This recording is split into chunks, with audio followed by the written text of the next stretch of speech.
around that place and that place. Around.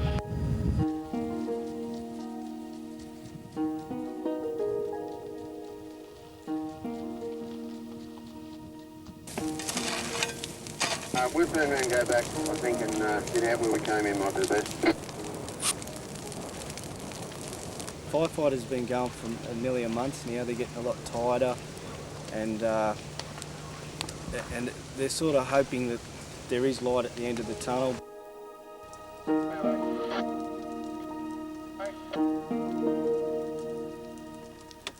The 2002-2003 bushfire season will be remembered as one of Victoria's worst in the short period since European settlement. From mid-September through to the end of March, the state's forests and parks experienced almost twice as many fires as in a normal season, with 1.3 million hectares burnt, about 13 times the average. Despite this, the impact on private land and property was relatively low. This compares with other major Victorian fire seasons, such as 1939, when 1.5 to 2 million hectares was burnt, with tremendous damage to private property and 71 lives lost. And 1983, when over 2,000 homes were destroyed and 47 lives lost. It's a big crisis, this, for Victorians and the firefighting resources and emergency services, and I think everyone's sort of pulling together as best as they can. The reduced impact on life and property of the 2002-2003 fires was undoubtedly due to a combination of their location in less populated remote areas. The high priority given to asset protection and firefighter safety by fire management agencies, and the fact that this time many landowners had time to prepare their properties prior to the fire's arrival.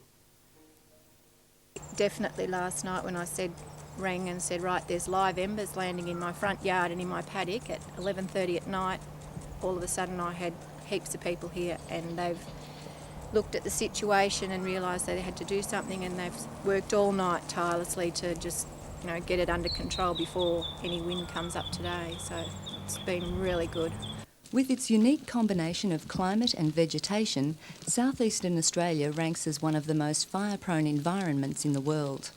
The destructive power of bushfire has been a regular feature of Victoria's short recorded history. Fires caused heavy loss of life and property in years such as 1851, 1898, 1926, 1939 and 1983. Most of these fires have been attributed to deliberate or accidental human activity. This time, however, the damaging wildfires of the 2002-2003 summer were ignited naturally by lightning. Hold a fire that's over in what we call Mountain Creek, that's near the Glendick Plateau. There was 3 lightning strikes in there about 2 weeks ago, and they've sort of become one fire, and they're coming out of Mountain Creek and burning towards private property into the Bowens.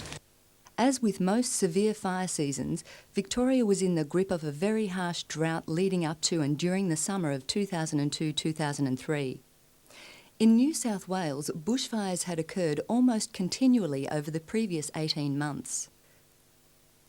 Much of Victoria had received below average rainfall for the previous 6 years, making forest fuels and undergrowth tinder dry and likely to produce extreme fire behaviour if burnt on hot windy days with low humidity. The severity of the drought was having a major impact on farming and rural communities, many of which were enduring severe water restrictions. Whilst Melbourne's water storages fell below 50% capacity for the first time since 1983. The potential for a severe fire season was obvious to the agencies responsible for managing the state's parks and forests. Similar fears had also been held in previous seasons during the drought, but had been averted due to a combination of favourable summer weather and the hard work of firefighters in limiting the extent of those fires that did occur. It's all up to the actual incident controller to work out fuel, weather, the big picture. However, a dangerous combination of hot, dry weather and frequent lightning activity was to make a disastrous 2002-2003 season unavoidable. A week before Christmas 2002, the Big Desert in northwestern Victoria was engulfed in flames after two fires ignited by lightning were pushed along by hot, dry winds. One fire spread a phenomenal 19 kilometres in a 2-hour period. Heralding what would come later in the summer, erratic and intense fire behaviour limited attempts to directly halt its spread. Crews were instead forced to fall back to control lines well ahead of the fire, strengthening them with backburns before the front arrived. With the help of rain, the fire was contained and declared safe after 14 days. Although only one building was lost, several hundred hectares of grazing land and 180,000 hectares of diverse mallee woodland was severely burnt in what was to that point the state's largest fire for 20 years. The main difference in the fires here in this area is that obviously the vegetation's much bigger, the fires are of a greater intensity, and the heat lasts a lot longer. Mallee fires are very swift, very quick, and they're over very fast, but they cover a lot of ground quickly. They still do a tremendous amount of damage. There's still the life threat of the fire itself, but it moves quicker. Further large fires in early January continued to put pressure on Victoria's firefighting resources. Then, on January 8th, lightning ignited 87 fires in remote mountainous terrain in Victoria's east, and a further 42 across the border in New South Wales' Kosciuszko National Park. Over the next 59 days, Victoria's combined firefighting resources were to be stretched almost to the limit in an epic test of their operational and logistical capabilities. For my sake, how many new crews have we got here? Okay, we've got it, yeah, a good new NRE crew, but most of the CFA have been here before, that's good. Initial difficulties in accessing remote fires from the ground were overcome wherever possible by dropping specialist crews into the forest from the air. If the fires could be reached quickly whilst small, direct attack on their front and flanks was usually successful. Otherwise, the steep terrain that limited firefighting efforts to slow handrail construction made it difficult to contain larger fires. Although most of the Victorian fires were able to be contained within the first 5 days, deteriorating weather conditions that caused severe fire behaviour in some places forced firefighters to abandon direct attack on the remaining 9 fires. Firefighters had to exercise extreme caution to avoid dangerous situations.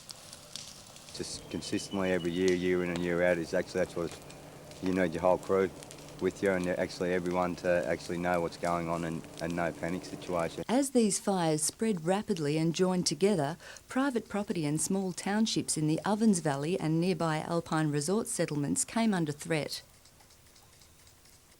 At times, fire control strategies were modified, allowing firefighters to fall back to major control lines from where private property could be more easily defended and where effective backburning could be undertaken to remove fuels ahead of the approaching fire.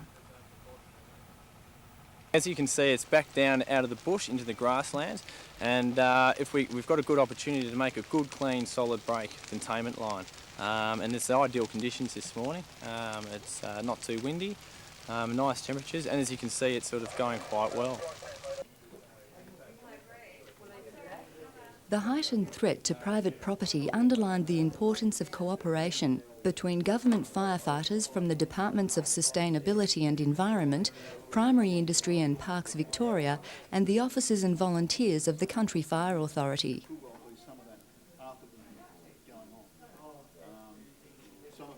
There has been a greater partnership being built up over the last few years, and that's continuing to grow, and getting the CFA and other emergency services involved in our normal burns, and certainly it's happening at the top level with incident control teams, being a mix of a number of emergency services. I think it's been a fantastic partnership, really. It's been great.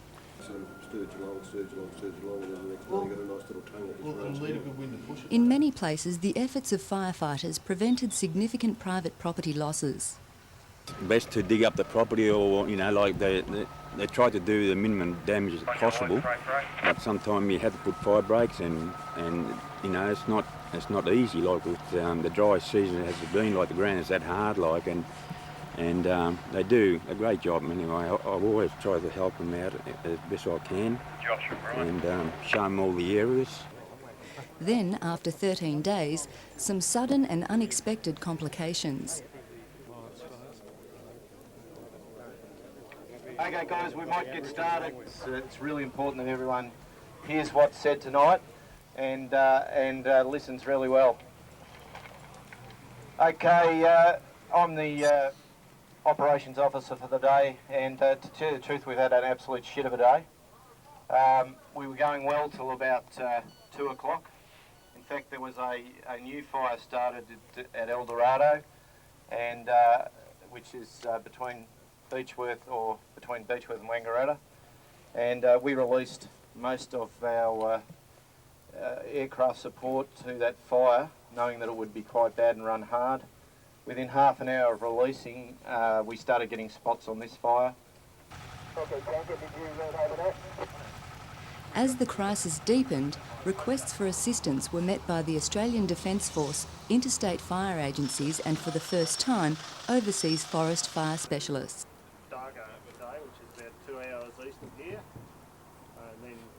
The extent of the fires and the operational effort required to contain them was now attracting unprecedented media attention in Melbourne and around Australia. As smoke blanketed Melbourne some 250 kilometres to the south, outlying suburban homeowners were confronted with fears of their own vulnerability under the extreme fire danger that continued to prevail. Still, the fires continued to expand. By the Australia Day weekend, 19 days after they began, the two largest fires, south of Corryong and near Mount Bogong, were close to merging, whilst three separate smaller fires continued to burn in the Alps near Mount Buffalo and Mount Hotham, along with a further two fires near Beechworth. By this stage, over 3,400 firefighters were engaged in attempting to contain the fires that had by now burnt through 335,000 hectares of parks and forests. Unfortunately, the battle was still far from over. Later in the afternoon, the humidity had dropped a fair bit. Along the Buffalo Road, the actual fire probably didn't come down far enough. Caused a little bit of spotting, and it just went over to across the Buffalo Road and into the paddock and took off. Intense and erratic fire behaviour resulting from the extremely dry conditions continued to hamper control efforts. The tendency of burning eucalypt forests is to throw smouldering embers, regularly igniting new outbreaks or spot fires ahead of the main fire front. In many places, control lines had to be placed well ahead of the fire front, leaving significant expanses of unburned country between it and backburns being lit from these lines. Under extreme weather conditions, this unburnt zone could allow the fire to generate enough momentum to throw spots across the planned control lines. It's pretty hilly country though, isn't it? It is, my word it is. But apparently the fire come through there. Yeah. And we need to try and find out exactly. We might be able to get up to it up that way, rather than getting. Urgent efforts were made to burn out this intermediate zone using aerial ignition wherever possible.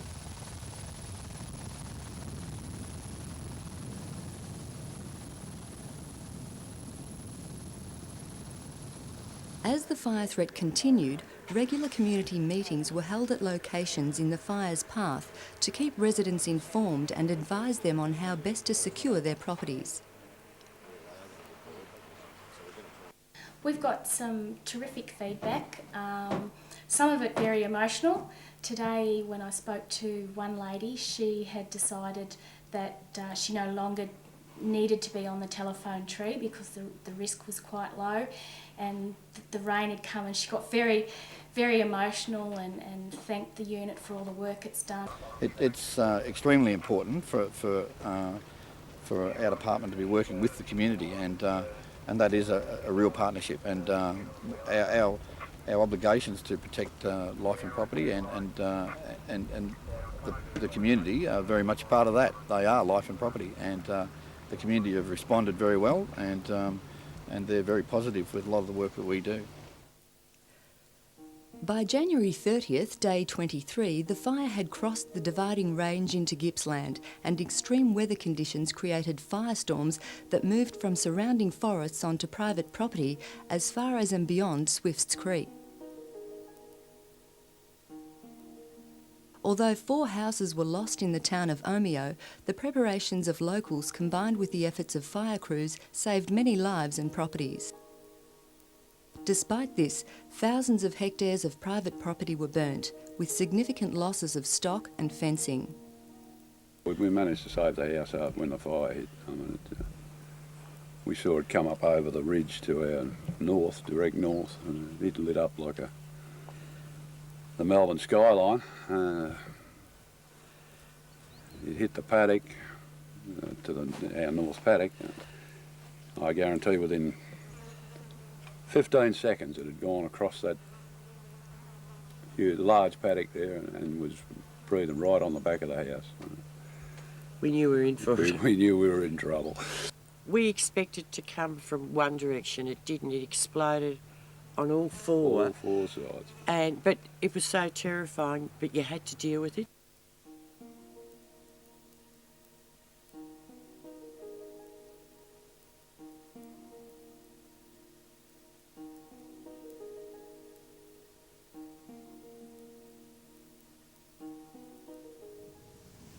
Further to the east, the small settlements of Seldom Seen and Woolgoolmerang stood squarely in the path of a firestorm. Although most of the fire perimeter in the northeast had been contained by early February, a wide fire front continued moving across the Snowy River into East Gippsland. In the absence of rain, fears began to mount about whether it could be stopped from reaching coastal regions where larger tourist towns were located. More burning based out of Dendop further south, or we've basically reached the end of our national division. What do you want us to do? Consider we'll be looking further south. We need to talk through this today. Our aspirations are to keep coming down the Yummy, so we'll need to look at how successful you are with today's chores. We'll need to look at what the weather does. We'll need to be doing measurements along the road to test its moods and what it might offer us. It could be that we have to hold for a bit and see what rain comes through. It could be that that we slowly inch forward with a ton of resources. Okay. A lull in the weather enabled the consolidation of new control lines and backburning west of Bonang.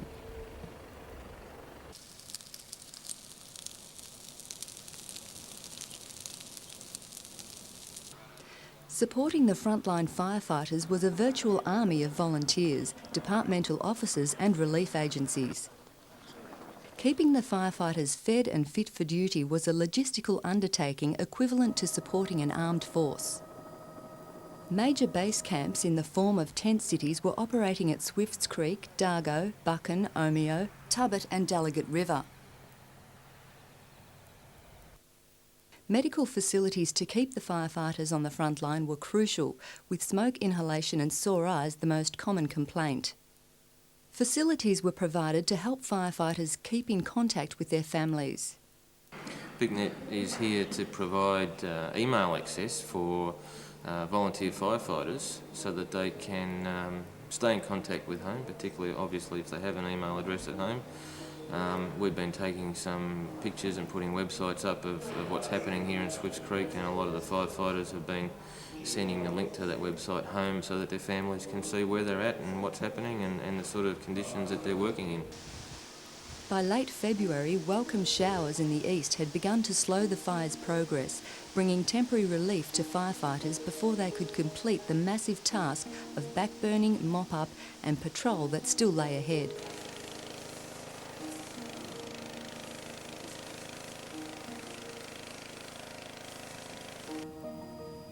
Finally, on March 7th, the fire was declared to be contained.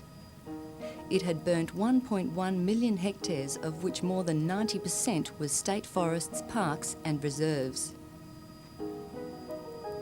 As well as the impact on public land, about 90,000 hectares of private farmland was burnt, with the loss of 41 houses, 200 other buildings, 3,000 kilometres of fencing and 11,000 stock.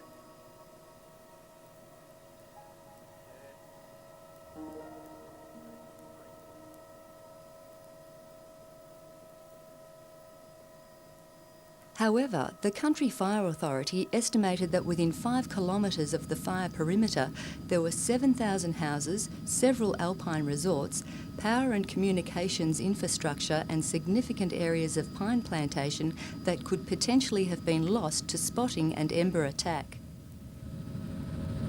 All pretty quiet for 9 now, isn't it? In the wake of the fires, there has been much community debate about how to reduce Victoria's summer fire threat. As a result, the state government commissioned an inquiry to consider the range of views and assess the impact of the fires on the environment, economy and regional communities. Whilst 2002-2003 fires are likely to be discussed and analysed for years to come, the land and its forests will quietly recover, repeating a pattern that has been followed in southeastern Australia over tens of thousands of years. Victoria will always have bushfires. The ongoing challenge for fire management agencies remains how best to balance the forest's periodic need for fire with the community's environmental expectations and its need for protection from uncontrolled wildfire. I feel a lot of pride for the colleagues that I work with.